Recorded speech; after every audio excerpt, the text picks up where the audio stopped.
سامعین مکرم، آج کا دن 17 رمضان المبارک کا دن جو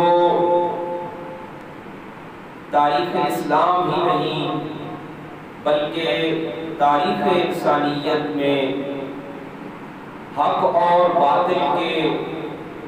فرق کرنے کا دن ہے، جس کے لیے قرآن مجید میں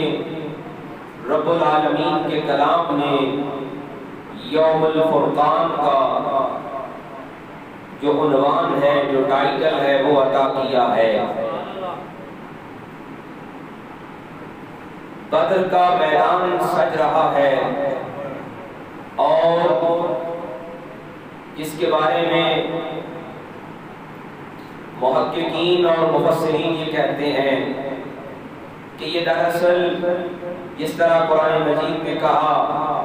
کہ یہ اس دن کیا تھا کہ طائفتین، دو جماعتیں آمنے سامنے تھیں۔ یہ جو دو جماعتیں ہیں، ایک حق کے عنوان سے ہے اور دوسری باطل کے نام سے جانی جاتی ہے۔ ایک کا نام اسلام ہے اور دوسری کا نام کفر ہے۔ تو یہ جو میدان بدر ہے، یہ دراصل اسلام اور کفر کی معرکہ آرائی کا آغاز ہے، اور اس کو اگر دوسرے تناظر میں دیکھا جائے تو بیت اللہ میں جب حضور ختمی مرتبہ امام الانبیاء خاتم الانبیاء صلی اللہ علیہ وآلہ وسلم نے کعبۃ اللہ کے سائے میں توحید کے پیغام کا آغاز کیا، دین اسلام، دین مدین کے پیغام کا آغاز کیا، تو وہ دن جس دن سارے مشرکین نے جمع ہو کر بحالت نماز حضور امام الانبیاء سرکار دو عالم صلی اللہ علیہ وآلہ وسلم کی پشت مبارک پر سجدے کی حالت میں ایک وزنی اوجڑی آ کے رکھی اور سب اس کے پاس کھڑے ہو کر آپ کو اذیت دے کر، آپ کو تکلیف دے کر، امام الانبیاء کو، محبوب رب العالمین کو تکلیف پہنچا کر تمسخر اڑا رہے تھے، مذاق اور ٹھٹھا کر رہے تھے۔ تو اس کے بعد اللہ رب العزت نے انہی سرداران قریش کو اور انہی کفار مکہ کو بدر کے میدان میں اس ناموس رسالت کی جو اذیت ہے، جو بارگاہ رسالت کی گستاخی و بے ادبی ہے، اس کی سزا میدان بدر میں دی۔ اور یہ جو بدر کا دن ہے، جس کے بارے میں قرآن مجید کی آیات بتاتی ہیں کہ وَلَقَدْ نَصَرَكُمُ اللَّهُ بِبَدْرٍ وَأَنْتُمْ أَذِلَّةٌ، یہ جو بدر کا معرکہ ہے، یہ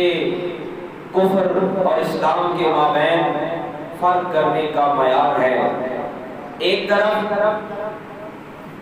دولت کی فراوانی ہے، ایک طرف زندگی کی آسائشیں ہیں، ایک طرف دنیا کی نعمتیں ہیں، اچھے کھانے ہیں، بہترین لباس ہیں، اور دنیا کے بہترین پہلوان، شاہ سوار میدان جنگ کے باہر، اور جن کے پاس بہترین جنگ کا حربی سامان موجود ہے، زرے ہیں، اور جن کے پاس تلواریں ہیں، جن کے پاس نیزے ہیں، بھالے ہیں، تیر ہیں، سواریاں ہیں، اور دوسری طرف کیا ہے، جن کے پاس 2 نیزے ہیں، 6 زرے ہیں، اور 8 شمشیریں ہیں، اور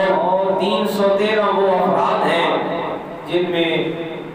کم سن معوذ اور معاذ بھی شامل ہیں، عمیر بن ابی وقاص بھی شامل ہیں، اور جن میں بزرگ بھی شامل ہیں، اور جن میں سے اکثر وہ ہیں جن کی